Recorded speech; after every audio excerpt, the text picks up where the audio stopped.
దేవుని యొక్క బలమైన నామమునకు మహిమ కలుగునుగాక. క్రీస్తునందు ప్రియమైన వారందరికీ నా స్తోత్రములు తెలియజేయుచున్నాను. ఈ ఉదయకాలమున మన వేకువ మన్నా యొక్క ముఖ్య అంశము రాబోవు మహిమకై వేచియుండుము. దీని ధ్యానార్థమై మనం అపోస్తులుడైన పౌలు రోమీయులకు రాసిన పత్రిక 8వ అధ్యాయము 18వ వచనము వైపు మన పరిశుద్ధ గ్రంథమును త్రిప్పెదముగాక. మన ఎడల ప్రత్యక్షము కాబోవు మహిమ ఎదుట ఇప్పటి కాలపు శ్రమలు ఎన్న తగినవి కావని ఎంచుచున్నాను అని చదువుచున్నాము. ఈ వాక్యమును వినిచుండిన ప్రియమైన వారలారా, అపోస్తులుడైన పౌలు చెప్పిన మూలవాక్యమును బట్టి మనము ఈ లోకములో అనుభవించుచున్న శ్రమలు, నిందలు, పోరాటములన్నీయును మనము పొందబోవు మహిమ ముందు ఎన్న తగినవి కాదు అని గుర్తు చేయును.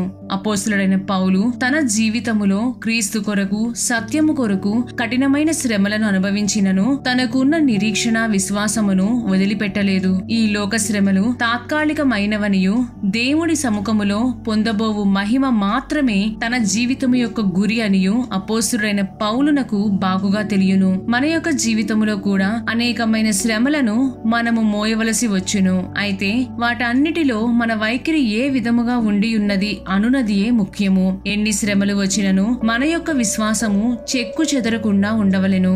ఎంతో మంది అపోస్తులు వారి యొక్క జీవితములో క్రీస్తు కొరకు కొట్టబడిరి, చెరసాలలో వేయబడిరి, చివరకు హతసాక్షులుగాను చంపబడిరి. మనమైతే మన యొక్క జీవితములలోనే ఎదురయ్యే శ్రమలను భరించలేకపోవచ్చున్నాము. అన్ని మంచిగా ఉన్నప్పుడు, అన్ని మనకు అనుకూలముగా ఉన్నప్పుడు ప్రభువును స్తుతించుట కాదు, కాని మనము బంధింపబడిన స్థితిలో ఉన్నప్పుడు, విడిపించబడుటకు ఎటూ మార్గము లేనప్పుడు, ఇరుకైన మార్గములలో పుటము వేయబడుచున్నప్పుడు మనము దేవుని కొరకు సాక్షిగా నిలుచుచున్నామా, ఆయనను స్తుతించుచున్నామా అని దేవుడు చూచును. మనము అపోస్తుల కార్యములు 16వ అధ్యాయము 23వ వచనము నుండి 26వ వచనము వరకు గమనించినట్లయితే, వారు చాలా దెబ్బలు కొట్టి వారిని చెరసాలలో వేసి భద్రముగా కనిపెట్టవలెనని చెరసాల నాయకునికి ఆజ్ఞాపించిరి. అతడు అట్టి ఆజ్ఞను పొంది వారిని లోపలి చెరసాలలోనికి త్రోసి వారి కాళ్లకు బొండ వేసి బిగించెను.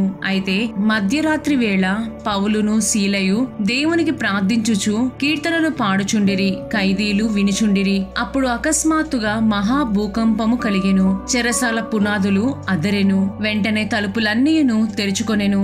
అందరి బంధకములు ఊడెను అని చదువుచున్నాము. అదే స్థితిలో మనము ఉన్నట్లయితే ఏమందుము? ఏంటి ప్రభువా, మేము నీకోసమే కదా ప్రయాసపడుచున్నాము, నీకోసము చేస్తుంటే మమ్ములను ఈ విధముగా చెరసాలలో వేసెదరా అని దుఃఖపడుచు ఆయనపై నేరారోపణ చేయుదుము. అయితే పౌలును సీలయు ఏమి చేసి ఉన్నారు? వారు అన్ని విధములుగా బంధకములతో బంధింపబడి ఉన్నప్పటికీ వారికి దేవుని స్తుతించుటకు అవకాశమున్న నోటితో దేవునికి ప్రార్థించుచు కీర్తనలు పాడుచుండిరి. ఖైదీలు వినిచుండిరి. వారు బంధింపబడిన స్థితిని, వారి యొక్క నిస్సహాయ స్థితిని తలంచుకొనక కేవలము దేవుడిని తమకు అవకాశమున్న రీతిలో స్తుతించుటకు తీర్మానించుకొనిరి. దేవుని మహిమ పరచవలెనని ఎంతటి వాంఛ కలిగి ఉన్నారో చూడుడి.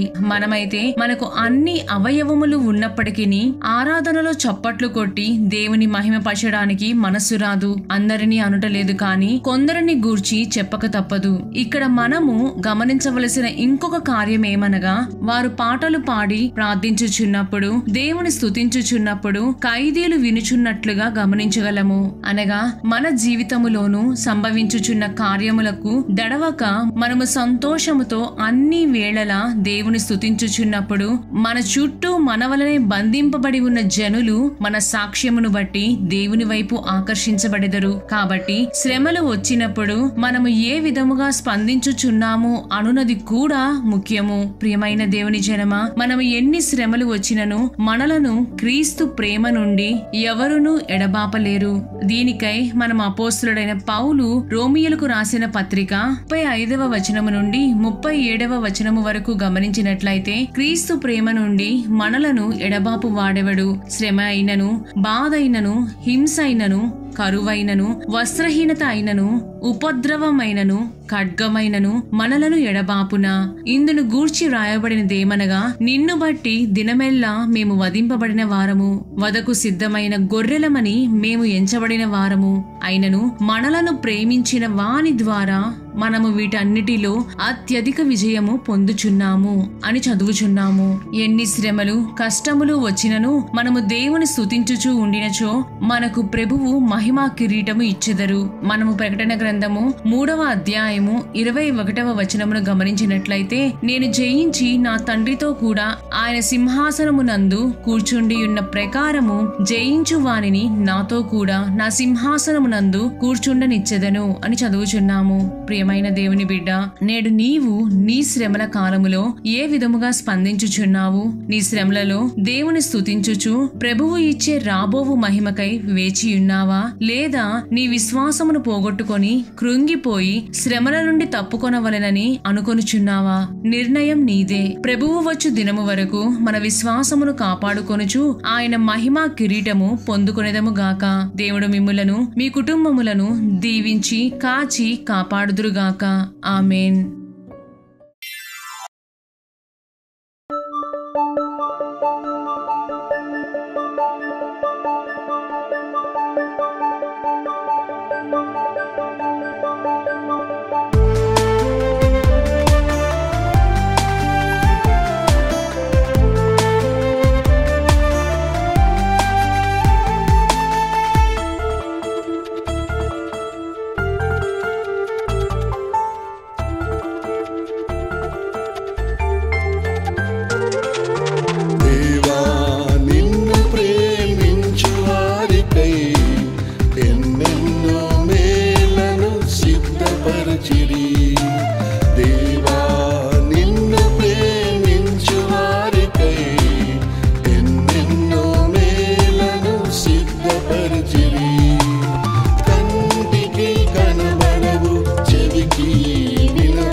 క్షమించి రోగము తొలగించి సమాధి నుండి ప్రాణం విమోచించిరి. పాపము క్షమించి రోగము తొలగించి సమాధి నుండి ప్రాణం విమోచించిరి. అభిషేక కిరీటము ధరింపజేసి గొప్ప మేళ్లతో హృదయం తృప్తిపరిచిరి. అభిషేక కిరీటము ధరింపజేసి గొప్ప మేళ్లతో హృదయం తృప్తిపరిచిరి. దేవా నిన్ను ప్రేమించు వారికై ఎన్నెన్నో మేళ్లను సిద్ధపరిచిరి. దేవా నిన్ను ప్రేమించు వారికై ఎన్నెన్నో మేళ్లను సిద్ధపరిచిరి.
ప్రేమించుట నీ మేలేగా నశించకుండా నన్ను కరుణించితివి నెమ్మదిగా జీవించుట నీ మేలేగా నశించకుండా నన్ను కరుణించితివి దేవా నిన్ను ప్రేమించు వారికై ఎన్నెన్నో మేలను సిద్ధపరచిరి దేవా నిన్ను ప్రేమించు వారికై ఎన్నెన్నో మేలను సిద్ధపరచిరి కంటికి కనబడవు చెవికి వినబడవు నీ ఆత్మయే నాకు బయలుపరచెను కంటికి కనబడవు చెవికి వినబడవు నీ ఆత్మయే నాకు బయలుపరచెను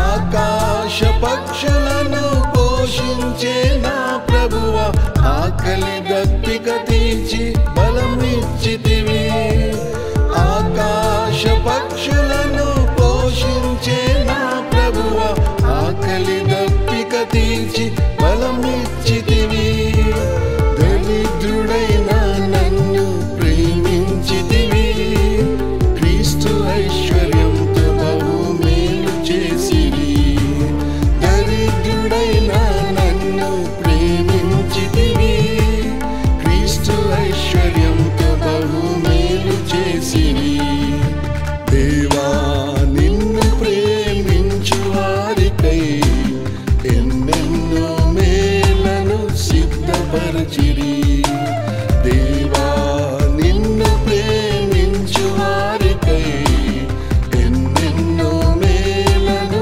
సిద్ధపరచిరి కంటికి కనబడవు చెవికి వినబడవు నీ ఆత్మయే నాకు బయలుపరచెను కంటికి కనబడవు చెవికి వినబడవు నీ ఆత్మయే నాకు బయలుపరచెను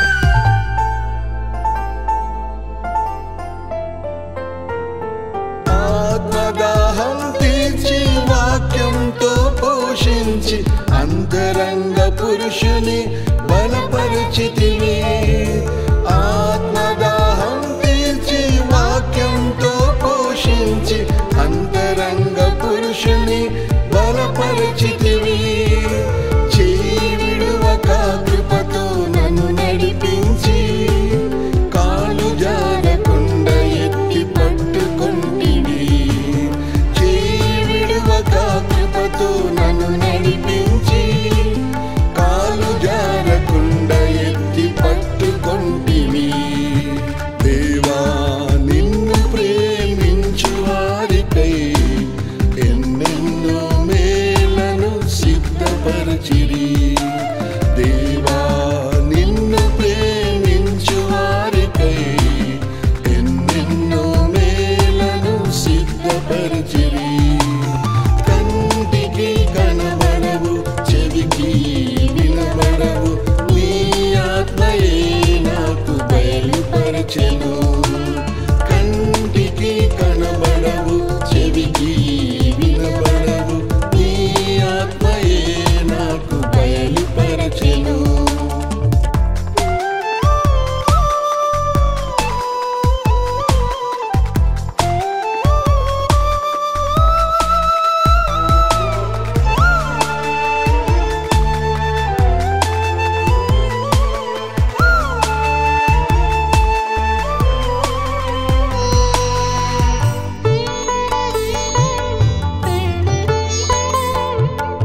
స్వాస్థ్యము నాకు సిద్ధపరిచిన దేవా, పొందుటకు ఆకాంక్షతో వేచి ఉన్నాను. పరమ స్వాస్థ్యము నాకు సిద్ధపరిచిన దేవా, పొందుటకు ఆకాంక్షతో వేచి ఉన్నాను. రాబో మేలకై స్తుతించెదను, రాకడలో నన్ను చేర్చు నీ ప్రేమతో. రాబో మేలకై స్తుతించెదను, రాకడలో నన్ను చేర్చు నీ